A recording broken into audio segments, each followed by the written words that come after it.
There was a woman who lived in a remote village in the countryside.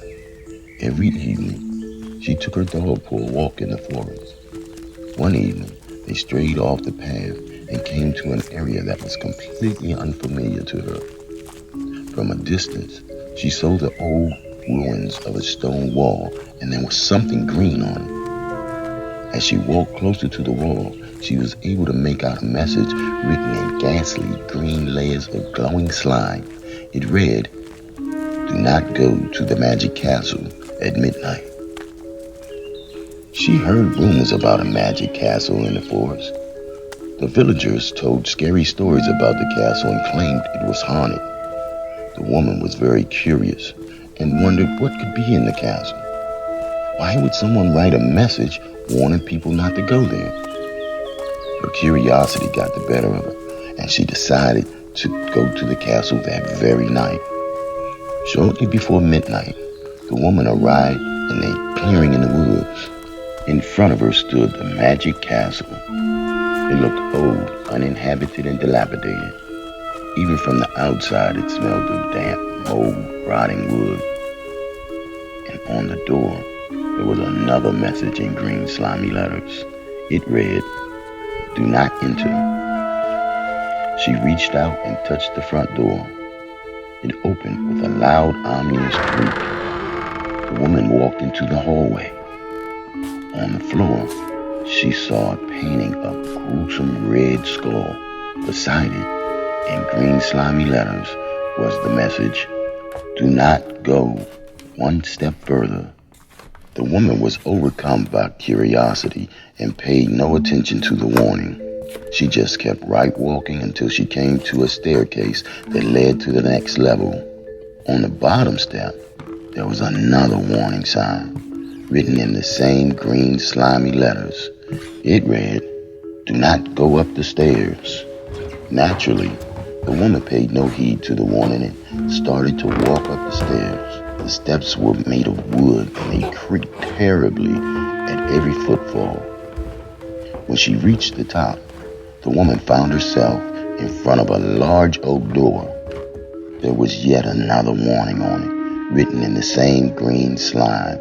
It read, "Do not open this door." And what did the woman do? She opened the door. Very slowly and gently, she pushed the door and it creaked open inch by inch. Then she stood in the dark room. She couldn't see anything. As her eyes adjusted to the darkness, she saw a large oblong box in the middle of the room. It glowed with a greenish hue. Once again, she saw a warning in green slime. It read, "Do not open this coffin." The woman wondered what could be in the coffin. Slowly, she pushed the heavy lid of the coffin to the side. Filled with excitement and dread, she looked inside and saw many colorful Smarties.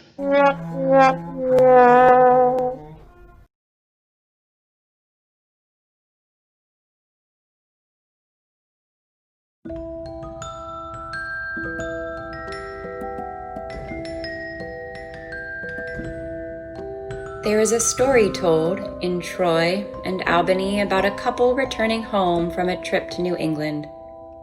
They were driving home in a carriage and were somewhere near Spiegeltown when the light failed and they knew they'd have to seek shelter for the night. The husband spied a light through the trees and turned their horse into a small lane leading up a hill. "I think this is it. Maybe we could stay here for the night." Good. I'm tired. A pleasant little house stood at the crest, and an old man and his wife met the couple at the door. They were in night clothes and were obviously about to turn in, but they welcomed the travelers and offered them a room. "Come on in, out of the cold. I'll get some tea."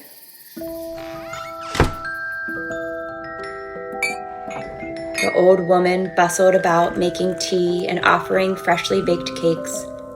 Then the travelers were shown to their room. The husband wanted to pay the old couple for their lodgings, But the old lady shook her head, and the old man refused any payment for such a small service to their fellow New Yorkers. I insist. No, your money is no good here. Thank you so much for your hospitality. Don't mention it. Your room's this way. The travelers awoke early the next morning and tiptoed out of the house, leaving a shiny 50-cent coin in the center of the kitchen table where the old couple could not miss it. The husband hitched up the horse, and they went a few miles before they broke their fast at a little restaurant in Spiegeltown. The husband mentioned the nice old couple to the owner of the restaurant, and the man turned pale. Where did you say that house was? He asked. The husband described the location in detail. You must be mistaken, Said the restaurant owner. That house was destroyed 3 years ago by a fire that killed the Brown family. I don't believe it. The husband said flatly. Mr. and Mrs. Brown were alive and well last night.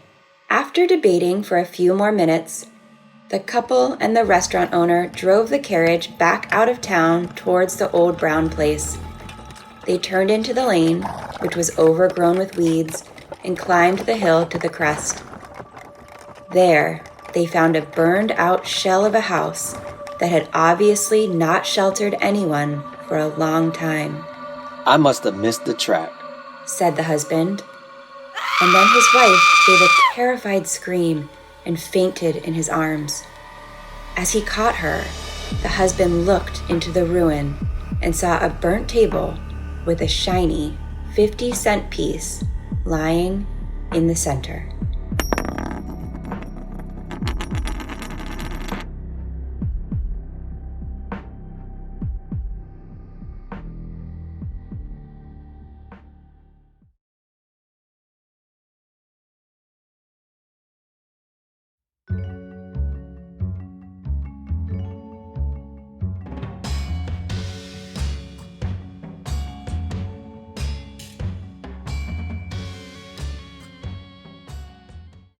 In a small town, not far from here, there was an old abandoned house. No one ever went near it because everyone said that it was haunted. One day, a bunch of local people were sitting in a coffee shop chatting about bravery. One man in particular was bragging loudly. I'm not afraid of anything, he boasted. Oh, yeah? Asked his buddy. I bet that you aren't brave enough to spend the night alone in that old abandoned house. The boaster didn't want to admit that he was afraid, so he agreed to sleep in the house that very night. At dusk, he arrived at the house alone. He checked every room and found nothing unusual. He chose an upstairs bedroom, spread out his sleeping bag on the floor, and tried to sleep. He had just dozed off when he heard a faint noise from downstairs. He strained to hear what it was.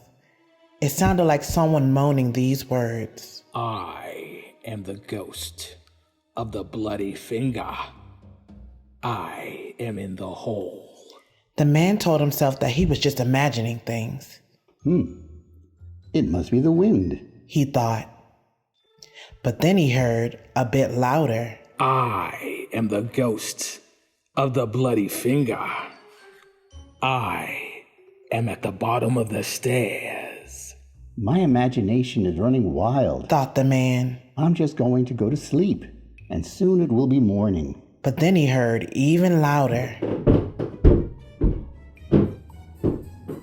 I am the ghost of the bloody finger. I am at the top of the stairs. The man dove inside his sleeping bag, but he could still hear the ghost coming closer. I am the ghost of the bloody finger. I am in the upstairs hole. The man hid his head under his pillow, but he could hear the ghost coming even closer. I am the ghost of the bloody finger. I am at the bedroom door. The man was shaking with terror.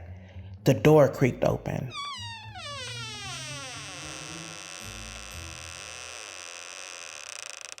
I am the ghost of the bloody finger.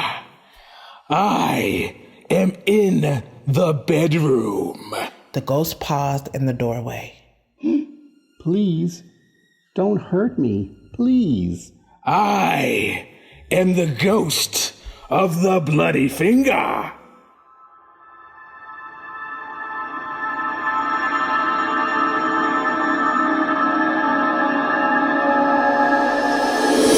Do you have a Band-Aid?